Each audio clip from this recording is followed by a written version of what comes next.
Pernah nggak kalian merasa heran? Kenapa ya setiap kali rakyat teriak soal harga beras, harga BBM, atau biaya sekolah anak, para wakil rakyat di Senayan justru sibuk ngomongin hal lain.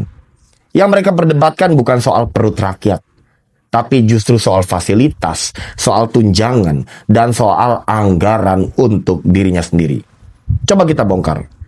Baru-baru ini publik digegerkan oleh rincian anggaran DPR yang bocor ke publik. Angka-angkanya ini bikin kepala geleng-geleng. Kita bicara soal miliaran bahkan triliunan rupiah yang dialokasikan untuk gaji, tunjangan, fasilitas rumah, sampai kendaraan dinas.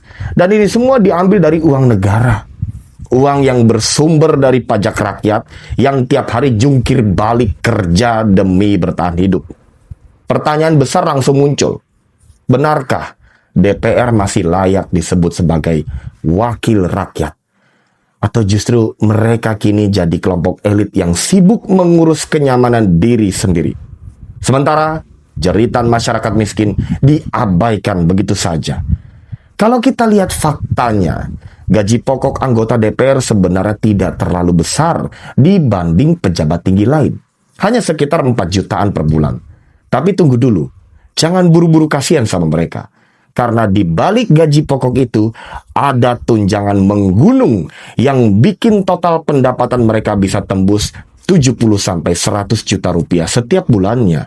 Itu belum termasuk fasilitas rumah dinas, mobil dinas, jaminan kesehatan kelas atas, sampai perjalanan dinas ke luar negeri. Disinilah muncul rasa ketidakadilan yang begitu tajam.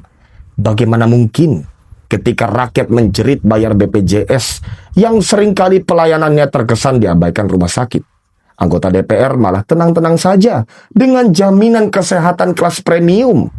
Ketika rakyat pusing mikirin bayar sewa kontrakan, mereka justru dapat rumah dinas dengan segala fasilitasnya. Ketika para buruh terancam status kerjanya karena sistem kontrak, anggota DPR duduk manis dengan status dan tunjangan besar sampai masa jabatan selesai.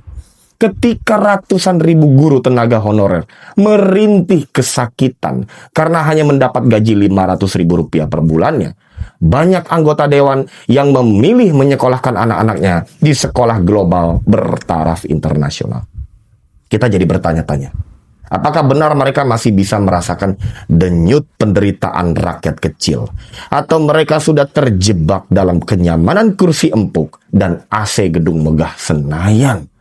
Parahnya lagi, kalau ada kritik seperti ini, biasanya DPR dengan enteng membantah. Kami kan bekerja mewakili rakyat, wajar dong kalau ada fasilitas. Nah, ini justru yang bikin tambah sakit hati. Karena yang rakyat lihat, kerja mereka lebih banyak penuh drama politik, saling serang antar fraksi, atau sibuk pencitraan di media sosial. Bahkan, masih ada yang sibuk kerja, nyari cuan di acara TV. Hasil konkret untuk rakyat, minim sekali. Lihat saja program-program yang seharusnya diawasi DPR, seperti jaminan sosial, pengawasan tenaga kerja, jaminan kesejahteraan para guru, para petani, para nelayan. Semuanya berantakan. Masih banyak buruh yang jadi korban PHK sepihak. Petani masih sering rugi karena harga hasil panen mereka tidak sepadan. Sementara harga kebutuhan pokok makin melambung tinggi. Lantas, DPR ini ngapain aja? Suara lantang mereka itu kemana? Ini juga membuka pertanyaan yang lebih dalam. Karena hampir tidak ada satupun dari 580 anggota dewan yang berani berdiri lantang menolak rincian anggaran yang menyakiti hati rakyat. Kalau memang ada satu saja yang benar-benar peduli, mestinya dia bersuara paling keras. Tapi faktanya nyaris tidak ada. Diam 1000 bahasa, seolah-olah semua sudah sepakat. Dan ini yang membuat publik makin muak. Jangan-jangan mereka memang kompak menjaga kenyamanan bersama ketimbang memperjuangkan jeritan rakyat. Namun di tengah kemarahan itu muncul juga narasi ekstrim. Bagaimana kalau DPR dibubarkan saja? Toh mereka tidak becus kerja. Narasi ini sempat ramai di media sosial. Banyak orang merasa lebih baik Indonesia tanpa DPR daripada punya anggota dewan yang kerjanya cuma menguras uang negara. Tapi apakah benar itu solusinya? Jawabannya tidak. Membubarkan DPR sama saja membubarkan salah satu pilar utama demokrasi yang mana akan menciptakan masalah baru bagi negeri ini. Ingat, DPR adalah lembaga legislatif yang punya fungsi kontrol terhadap pemerintah. Tanpa DPR, kekuasaan presiden akan absolut mutlak. Dan itu lebih berbahaya. Yang kita lawan bukanlah sistem demokrasi itu sendiri, melainkan oknum-oknum yang merusak makna demokrasi dengan rakus terhadap anggaran dan abai pada rakyat. Solusi yang lebih nyata adalah mendorong transparansi dan akuntabilitas serta merevolusi mental para anggota dewan. Rakyat harus lebih kritis, lebih aktif mengawasi dan berani bersuara. Media sosial sekarang jadi senjata penting. Dari sana banyak skandal pejabat terbongkar, termasuk soal rincian anggaran DPR ini. Tanpa tekanan publik, tidak mungkin mereka bisa berubah. Kita juga harus sadar, salah satu pangkal masalah ini adalah budaya politik yang menormalisasi kemewahan jabatan. Kursi DPR dianggap sebagai jalan cepat menuju hidup nyaman, bukan medan perjuangan untuk rakyat. Kalau pola pikir ini tidak diubah, siapapun yang duduk di sana akan jatuh ke jurang yang sama, entah itu orang tua maupun anak muda. Kalau kita lihat ke Eropa, gaya hidup anggota parlemen di sana justru sederhana. Di Swedia misalnya, mereka tidak diberi fasilitas rumah dinas atau mobil dinas. Mereka tinggal di apartemen biasa. Bahkan ada yang pulang pergi dengan sepeda atau kereta umum. Cara ini sengaja dipilih supaya wakil rakyat tetap membumi dekat dengan rakyat yang mereka wakili. Di Norwegia juga sama. Budaya politiknya menuntut kesederhanaan. Anggota parlemen tidak dilihat dari seberapa mewah hidup mereka, tapi seberapa konsisten mereka bekerja untuk kepentingan rakyat. Transparansi sangat tinggi, sehingga setiap langkah mereka diawasi publik. Kultur ini membuat wakil rakyat di Eropa sadar bahwa jabatan bukan tempat mencari kenyamanan pribadi. Mereka berusaha menjaga jarak yang tipis antara rakyat dan pejabat. Bandingkan dengan di Indonesia, fasilitas berlapis-lapis justru membuat sebagian anggota DPR kita hidup jauh dari realitas rakyatnya. Akhirnya, ada jurang besar antara kehidupan wakil rakyat dengan rakyat yang seharusnya mereka perjuangkan. Pesannya jelas, kesederhanaan bukan soal miskin atau kaya, tapi soal pola pikir. Kalau budaya politik kita menuntut wakil rakyat untuk hidup membumi, otomatis gaya kerja mereka juga akan lebih jujur dan berpihak pada kita semua. Itulah sebabnya, kita sebagai rakyat tidak boleh lelah bersuara.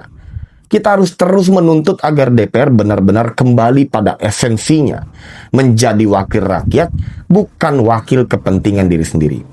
Kita harus mengingatkan bahwa setiap rupiah yang mereka terima berasal dari keringat orang kecil yang tiap hari berangkat pagi, pulang malam.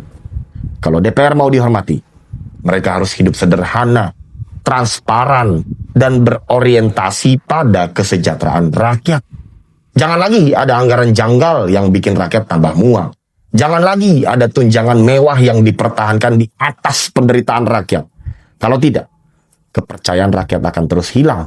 Dan demokrasi bisa runtuh karena kehilangan kepercayaan pada institusinya sendiri. Lihat sejarah bangsa ini. Setiap kali pejabat melupakan rakyat, ujungnya selalu sama. Rakyat bangkit melawan. Reformasi 98 adalah buktinya.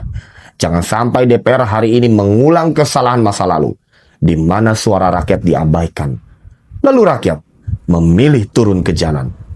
Maka kita semua harus waspada. Jangan cepat tergoda dengan narasi ekstrim seperti bubarkan DPR.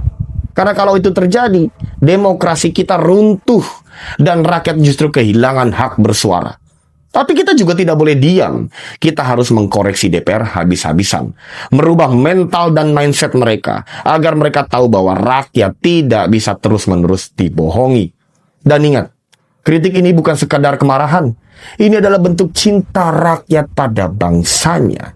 Karena kita semua tahu, Indonesia hanya bisa maju kalau wakil rakyatnya benar-benar berpihak pada rakyat. Kalau DPR tetap menutup telinga, maka rakyat akan kehilangan kesabaran. Dan kalau rakyat kehilangan kesabaran, sejarah sudah membuktikan tidak ada kekuasaan yang bisa bertahan lama. Jadi, sekarang saatnya kita bersatu. Jangan biarkan isu ini hilang begitu saja. Jangan biarkan mereka kembali nyaman di kursi empuk sambil rakyat terus menderita. Kita harus kawal terus, kita harus bersuara lentang, kita harus tunjukkan bahwa rakyat masih punya kedaulatan. Kalau kalian setuju bahwa DPR harus berubah, jangan diam. Bagikan pesan ini, suarakan di ruang-ruang diskusi, dan mari kita jaga terus semangat kritis pada penguasa. Karena hanya dengan cara itu, demokrasi kita tetap hidup, dan masa depan bangsa ini lebih adil. Dan kalau kalian merasa perjuangan ini penting untuk terus disuarakan, dukung channel ini dengan cara subscribe. Karena di sini kita akan terus membongkar apa yang tidak pernah mereka ceritakan. Ingat, suara rakyat jangan pernah padam. Karena sekali suara itu hilang, maka hilang pula masa depan kita semua.